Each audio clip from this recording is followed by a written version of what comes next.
माता लक्ष्मी और भगवान नारायण की अमर कथा। सृष्टि के आरंभ से पहले केवल शून्य था। न प्रकाश था, न अंधकार, न दिशा, न काल। उसी अनंत शून्य में क्षीर सागर के मध्य शेषनाग की दिव्य शैया पर योग निद्रा में लीन विराजमान थे भगवान नारायण। उनके तेज से ही ब्रह्मांड की कल्पना हुई, उनकी इच्छा से ही सृष्टि का सूत्रपात हुआ। भगवान नारायण की चेतना से धर्म उत्पन्न हुआ, सत्य का उदय हुआ, करुणा और न्याय का प्रवाह बहने लगा।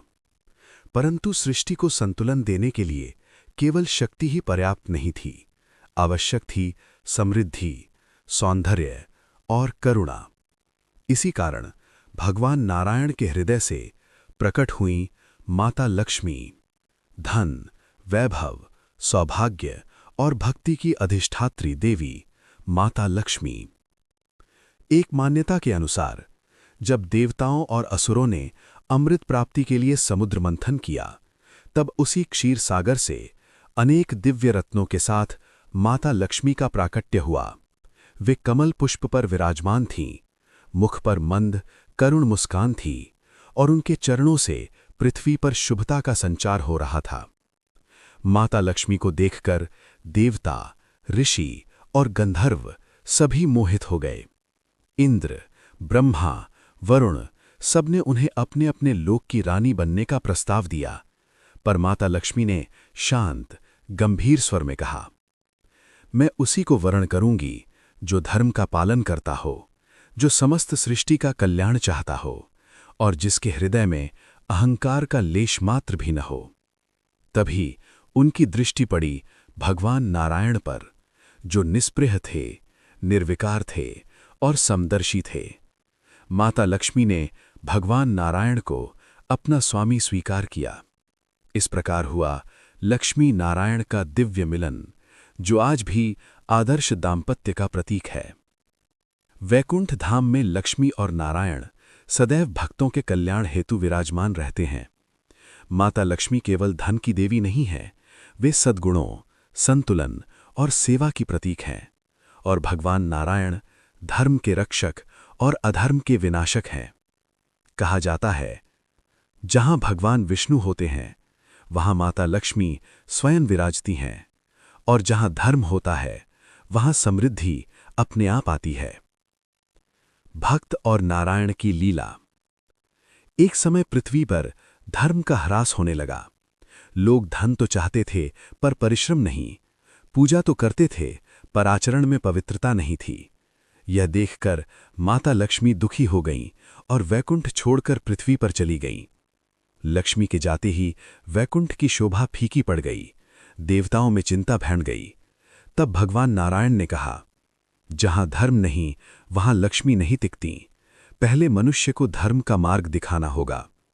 भगवान विष्णु वामन अवतार लेकर पृथ्वी पर आए। राजा बलि अत्यंत दानी थे, पर उनमें अहंकार आ गया था। वामन रूप में भगवान ने 3 पग भूमि मांगी। 2 पग में ही उन्होंने संपूर्ण सृष्टि नाप ली। तीसरा पग रखने को जब स्थान न बचा, तो राजा बलि ने अपना सिर आगे कर दिया।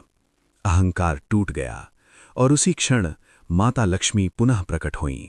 उन्होंने कहा, जहां विनम्रता है वहीं मेरा वास है।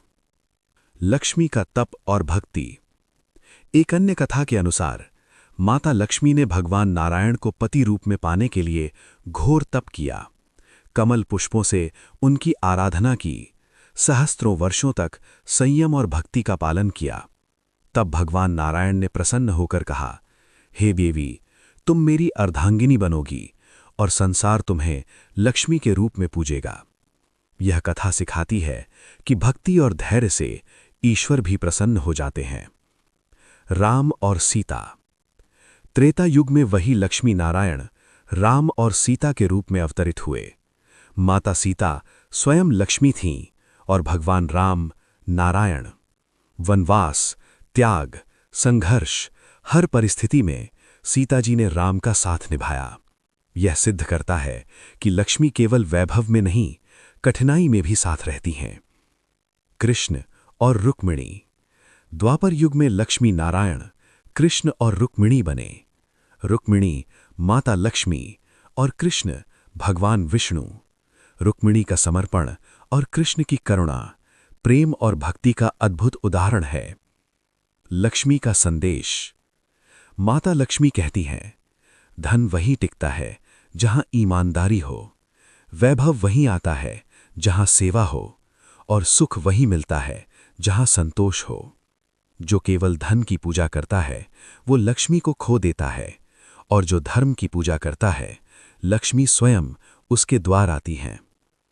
नारायण का उपदेश। भगवान नारायण कहते हैं कि लक्ष्मी चंचल है पर धर्म अचल। जो धर्म पर चलता है लक्ष्मी उसी का वर्ण करती हैं। उपसंहार। लक्ष्मी और नारायण केवल देव देवी नहीं, वे जीवन जीने की कला हैं। नारायण धर्म का मार्ग दिखाते हैं और लक्ष्मी उस मार्ग पर चलने का फल देती हैं।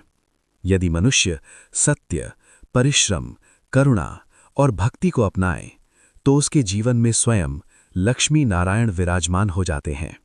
जहां नारायण है वहां लक्ष्मी है, और जहां लक्ष्मी है वहां मंगल ही मंगल है।